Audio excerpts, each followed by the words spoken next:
इतने लोग आए हुए हैं और तमाम परिवार के बंधुओं को, भाइयों बहनों को मैं यानी कि आपका अपना शत्रुघ्न सिन्हा, आपका अपना बिहारी बाबू आपको प्रणाम करता हूं, आपका हार्दिक अभिनंदन करता हूं। व्यक्ति से बड़ा पार्टी होता है और पार्टी से बड़ा देश होता है और देश से बड़ा कुछ भी नहीं। ये घड़ी देश की है, देश को बचाना है, देश को चलाना है, देश के संविधान को बचाना है, डेमोक्रेसी को बचाना है, डेमोक्रेसी को चलाना है।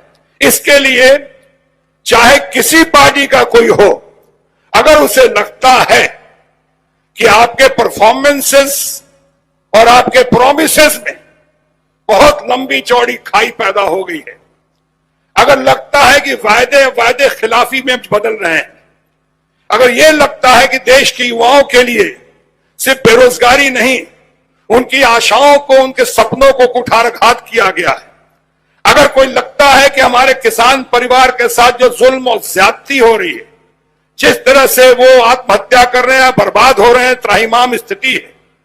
देश में हर इंस्टीट्यूशन, चाहे सीबीआई का हो, चाहे इलेक्शन कमीशन का हो, चाहे ईडी का हो, सारी चीजें जो हो रही हैं और जगह जगह जिस तरह बदले की राजनीति चल रही है, बदलों के तहत लोगों को पकड़ा जा रहा है, धरा जा रहा है, डराया जा रहा है, तो ये राष्ट्रीय कर्तव्य है हर इंसान का, चाहे किसी भी पार्टी में हो, कि देश हित में, देश की जनता के लिए वो सामने उठकर आए और अपनी बातें रखे, स्वार्थ की राजनीति नहीं। आपने देखा होगा जो 2014 में हम सबों की जो तत्परता थी, हम सबों की चुस्ती और मुस्तैदी थी, आपने देखा होगा 2014 में जिस तरह से प्रचार तंत्र का इस्तेमाल किया गया, युवा पीढ़ी को एकजुट किया गया और एक नए प्रधानमंत्री की देन हुई, एक नए प्रधानमंत्री उभर कर सामने आए। क्या उम्मीदें, उम्मीद की किरण नहीं बल्कि प्रकाश पुंज बनकर आए वो। क्या क्या बातें हुई, क्या क्या वायदे हुए, क्या क्या दावे हुए।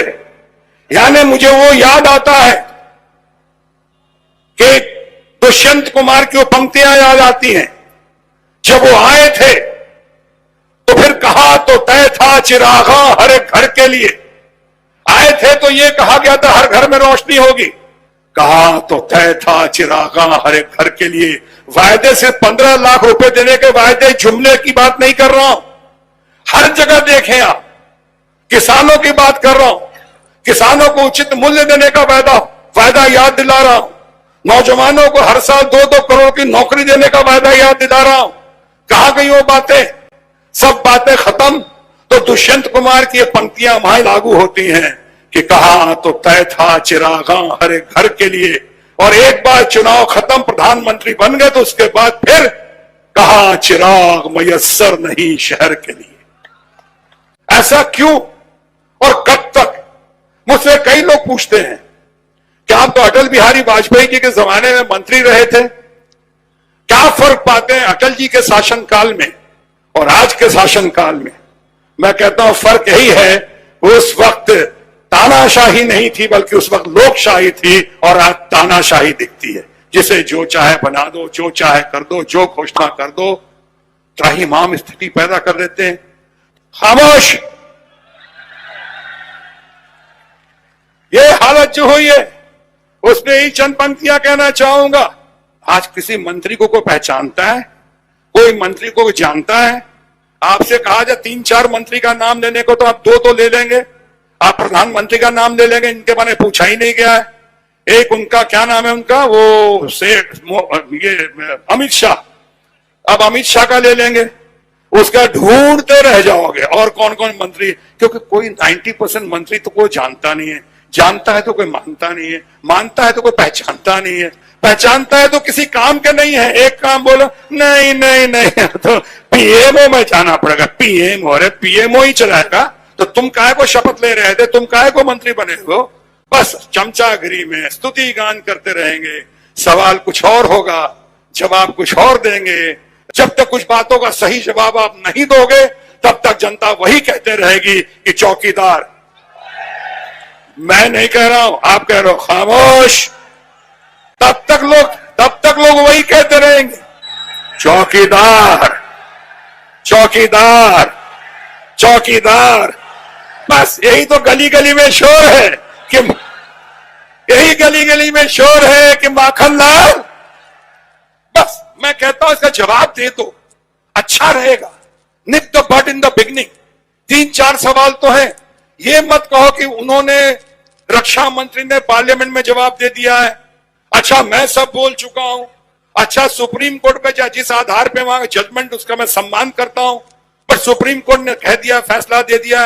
अगर आप सच सच बोल ही दोगे, एक बार और बोल दोगे, तो क्या छोटे हो जाओगे आप? क्या 56 इंच की छाती जो है वो 6 इंच की हो जाएगी? अरे बोलो ना, एक बार सामने खुल के बोलो। आप अल्लाह ताला के फजल से, वाहिगुरु के आशीर्वाद से, प्रभु की असीम अनुकंपा से आपने इस तरह से ये आपका प्रधानमंत्री बनकर उदय होना हुआ, तो आपकी जिम्मेदारी है भारत के प्रति, आपकी जिम्मेदारी है भारत की जनता के प्रति।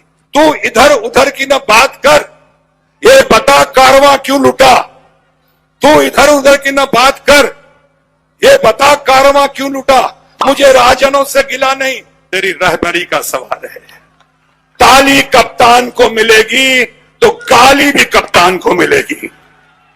ताली लेने खुद आओगे, मीठा मीठा गप गप, कड़वा कड़वा थू थू, खामोश नहीं चलेगा।